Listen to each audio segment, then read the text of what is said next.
Yan. Luto tayo ng ampalaya.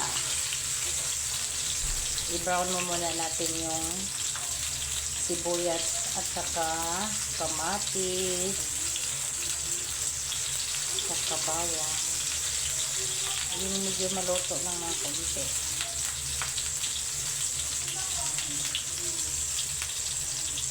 Yung lutuin ngayon ay ampalaya.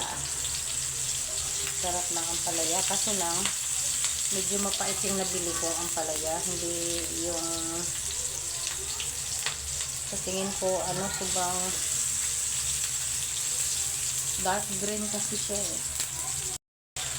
Yan, ilagay na natin yung ampalaya. Sarap nito. Yan. Halo lang.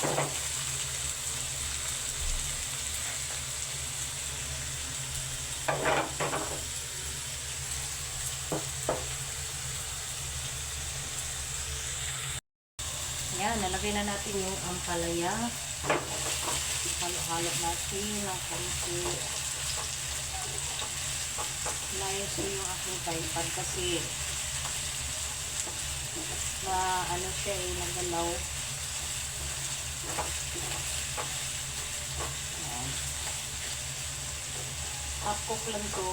Ayaw ko nang overcook kasi pinigaan ko na to ng asin.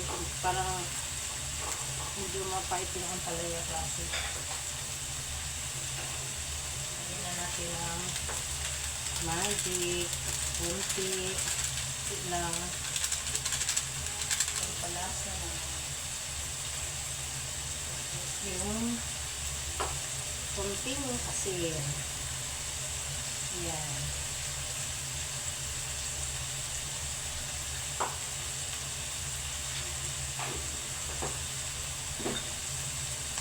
Haluin, ulit. Ganito lang ako magluto. Hindi ko nilagyan ng iba pa. Ito lang. Matagal na din ako hindi nakaluto ng ampalaya. Kasi ang mahal ng kilo. Ito nga, 100. 100 yung kilo nito. Isang piraso, 25. Ayan. Gusto ko sa ampalaya yung hindi over.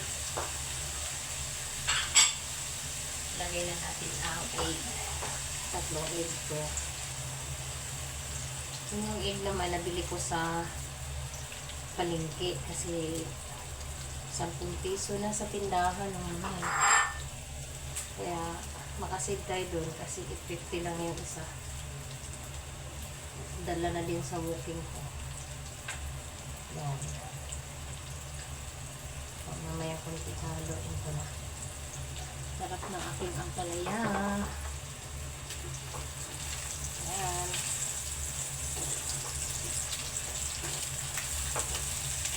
Alam nyo, binigilan ko sa akin ito nilutuan ko. Pati yung sandok. Kasi papunta na siya ng ibang bansa. Yung gamit niya, sinishare niya sa akin. Ang swerte ko talaga. Kaya hindi lahat ng kagaya ko na maswerte din sa buhay. Pero may ibang tao na gawin masaya ka. Kaya na-share siya ng blessing. Ang dami na binigay sa akin yung mga lutuan ko. Kaya ito saya ko. Kasi bala ko sanang bumili. Ngayon, mayroon na ako. Bili ko na. Yan lang guys. Thanks for watching. Ampalaya.